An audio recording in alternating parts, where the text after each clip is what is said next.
اس ضمن میں قرآن مجید نے اور حدیث نے اور حضور کی سنت و سیرت نے ایک بڑا عجیب ایک اعتدال والی روش ہمیں سکھائی ہے۔ سوال کی مذمت ہے، مت مانگو کسی سے کچھ، جو کہ مانگنا اللہ سے مانگو، مانگو اللہ سے، انسانوں سے مت مانگو۔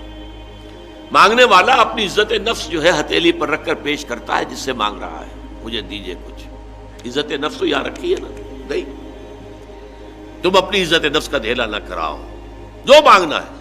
حضور نے فرمایا کہ اگر جوتے باندھنے کا فیتا جو ہے وہ تمہیں چاہیے، اللہ سے مانگو۔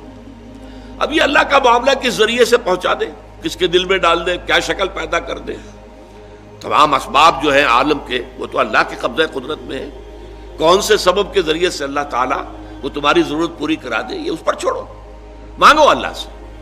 انسانوں کے سامنے دست سوال دراز مت کرو، لیکن دوسری طرف اگر کوئی اپنی ہتھیلی آپ کے سامنے کر ہی دے تو اسے ٹھوکر مت مارو۔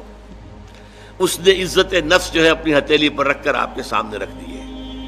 اب تمہاری مروت، تمہاری شرافت کا تقاضا یہ ہے کہ اما السائل فلا تنہر، اب انہیں جھڑکنا نہیں ہے، ڈانٹ ڈپٹ نہیں کرنی ہے۔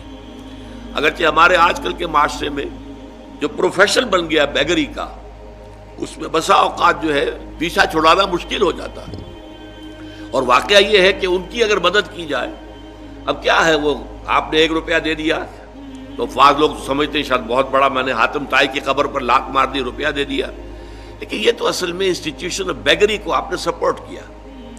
لیکن یہاں بھی آپ معذرت کریں، کچھ بھی کریں، کسی طریقے سے آپ اگر نہیں دینا چاہتے ہیں نہ دیں، ٹھیک ہے، لیکن ڈانٹنے کا آپ کو حق نہیں ہے، جھڑکنے کا آپ کو حق نہیں۔ اما السائل فلا تنہر، بلکہ یہ بھی آیا ایک حدیث میں کہ تم دو، کچھ نہ کچھ دو، سائل کا ہاتھ خالی نہ لوٹاؤ۔